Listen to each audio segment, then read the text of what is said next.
So for this episode, it's gonna be more of like a discussion episode rather than just purely information and news. It's gonna have a lot less scripted stuff in there, so if I get a bit long and ranty and boring, just you can exit out of the video, honestly. Anyways, I think it's a lot better of a format for this particular episode because there's just a lot of speculation flying from every direction, and it's kind of hard to just cover that objectively and purely going off information. Anyways, for today's episode, we have Donna Brazile. I don't even know how to say her last name, don't ask me. She was fired from CNN. We have the FBI raiding a Pennsylvania office of a Democratic super PAC sort of thing. The FBI posting some really weird stuff on Twitter.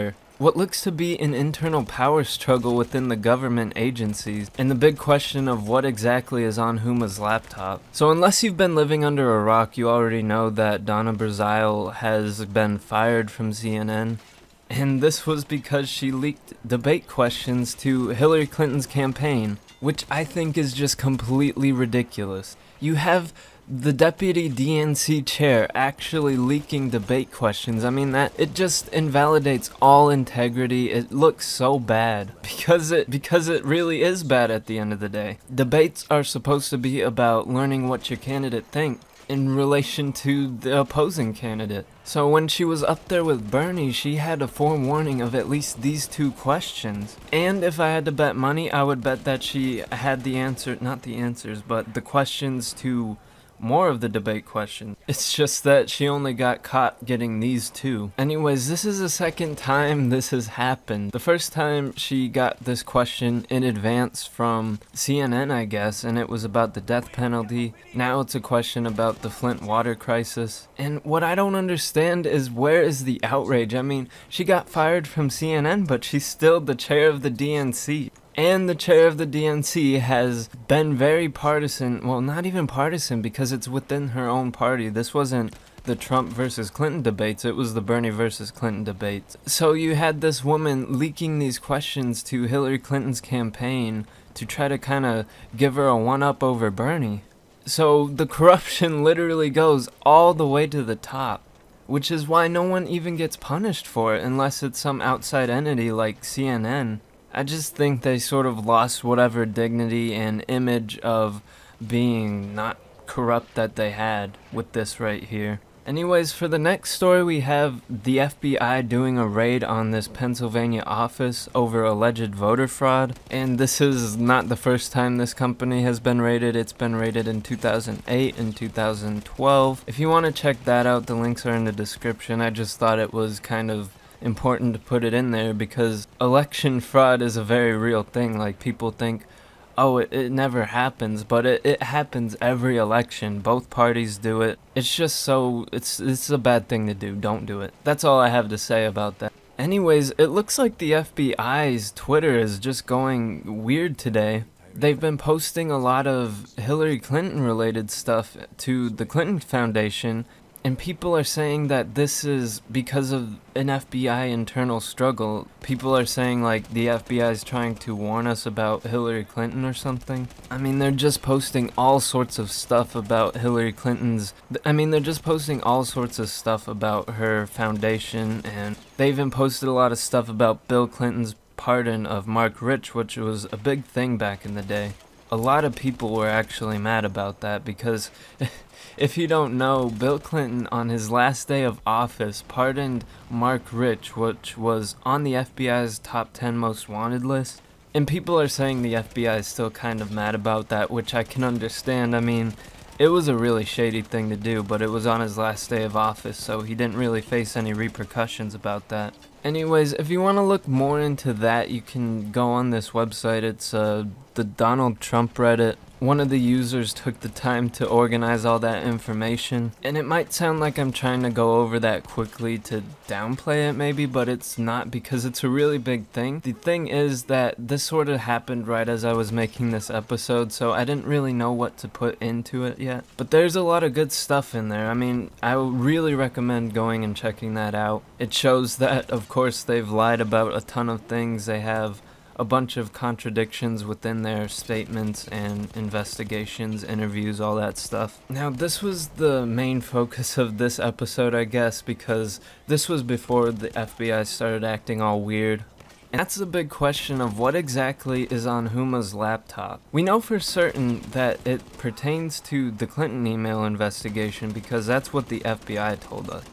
We also know that it was originally discovered by the New York Police Department while they were investigating Weiner over his sexting of like 15-year-olds, just really creepy stuff in general. People are speculating that it could be life insurance or blackmail. Now, I kind of just want to get this out of the way. This whole claim comes from this tweet, as far as I can tell. Someone said that they found all these emails in a file marked life insurance. So far, none of that has really been confirmed by any good sources. It's just kind of been this thing that Chinese whispers whatever telephone game where one person says something and it just kind of snowballs out of control and then everyone's saying it but they don't really know for sure. So in my opinion, I wouldn't rule out this life insurance thing. I mean, who knows, maybe Weiner has this vendetta against his wife after they've been estranged for so long. He said that she doesn't give him enough sex and all that. I mean, it could just be this really big problem between them. And it would be honestly hilarious if Hillary Clinton completely loses all chances at the election because of this feud between this husband and wife. But someone found something really interesting. It looks like during one of their interrogations of Huma said something about they made an archive of Clinton's emails, and she believed they were placed on a laptop so that it could be referenced while Clinton worked on her book. She didn't know where the laptop went, and she ultimately lost track of the laptop, but people are saying maybe this is the laptop she's talking about, and that could honestly be the case. I think it's really interesting, to say the least. In my opinion, I think they're pretty substantial emails. I mean, I don't think, despite what all these people are trying to say, despite what Hillary Clinton supporters are saying about how Kami's just trying to tank Clinton, which I don't know why he would, because he could have easily done that with the first investigation. So to create a second investigation, or essentially reopen the old one, I think that means that these emails are pretty important. You also add the fact that Huma isn't traveling with Clinton anymore to the equation, and it looks like they're just having a lot of internal problems right now. So I definitely think there's a lot of classified emails on this laptop because, again, I don't think the FBI would be wasting their time with this if it wasn't something legitimate.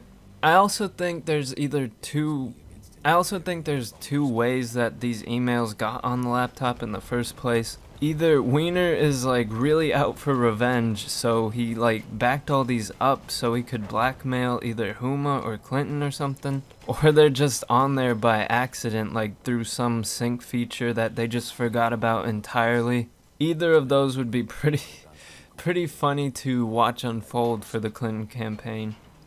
There's definitely a lot of jokes about Weiner's screwing things, particularly campaign. But either way, it looks like it still looks really bad for Clinton and them, because who really knows what's going to happen within this next week or so.